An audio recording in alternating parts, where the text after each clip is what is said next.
When Lily first walked into the Jiu-Jitsu academy, no one paid her much attention.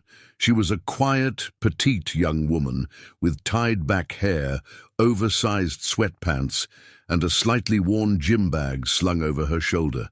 She didn't fit the image most people had in mind when they thought of a fighter. The mats were crowded with strong, tattooed men, seasoned athletes, and aggressive beginners who sized up every newcomer as either competition or cannon fodder.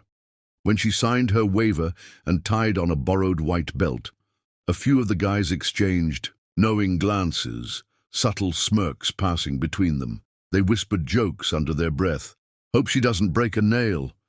Guess today's class comes with a warm-up dummy." But Lily heard them.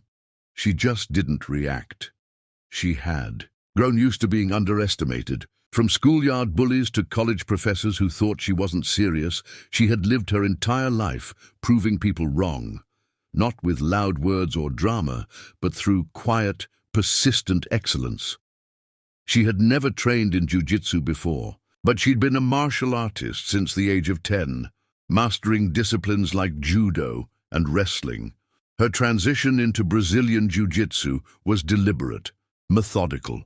She knew how to learn, how to lose, and most importantly, how to keep going. When no one believed in her every class, she arrived early. She swept the mats before anyone else got there, helped set up equipment, and bowed in with reverence. She was never the fastest, strongest, or flashiest student, but her focus was unmatched. While others groaned through warm-ups, she moved like a machine.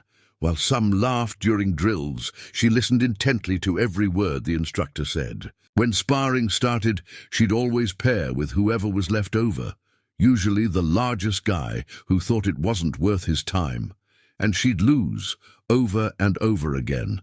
But she'd always ask questions, take notes, and then stay after class to drill what she'd learned. She took beatings with humility and returned the next day with more resolve. After a few weeks, the instructors began to notice.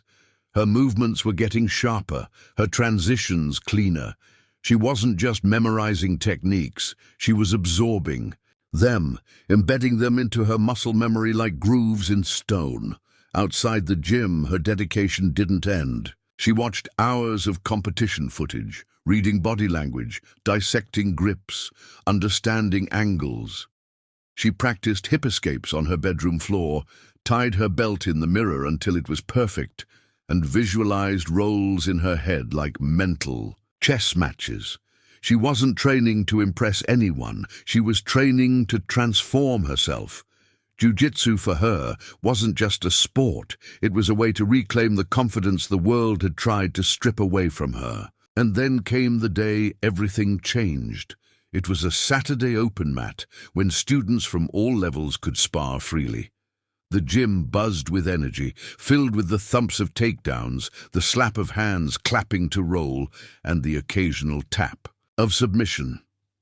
Lily sat quietly near the wall, stretching, when the head black belt instructor Marcus, a 6'2", broad-shouldered, heavily tattooed veteran, called her over. The room fell noticeably quieter. Marcus was a legend. He had trained in Brazil, competed internationally, and was known for his brutal pressure and zero tolerance for arrogance. He didn't spar with beginners, especially not ones who had just earned their first stripe. Yet here he was, motioning Lily toward the center mat. "Let's go," he said simply, patting the floor.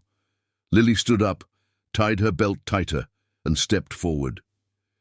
She bowed, they touched hands, and the roll began. No one expected much. Some whispered, "He's just gonna crush her." Others leaned in, eager to watch her get overwhelmed. But in those first few seconds, something strange happened. Marcus shot for a grip, but Lily immediately countered. She dropped into a tight guard, her legs moving like vines, wrapping around his shoulders. Her body shifted diagonally as her right leg snapped over his neck, triangle choke. He postured up to escape, but Lily adjusted her angle perfectly, pulled his arm across, and cinched the choke tighter. For a split second, you could see it in his eyes, the realization that she had caught him clean. And then he tapped, not softly, not out of pity. A fast, loud, triple tap that echoed through the gym like thunder. 14 seconds.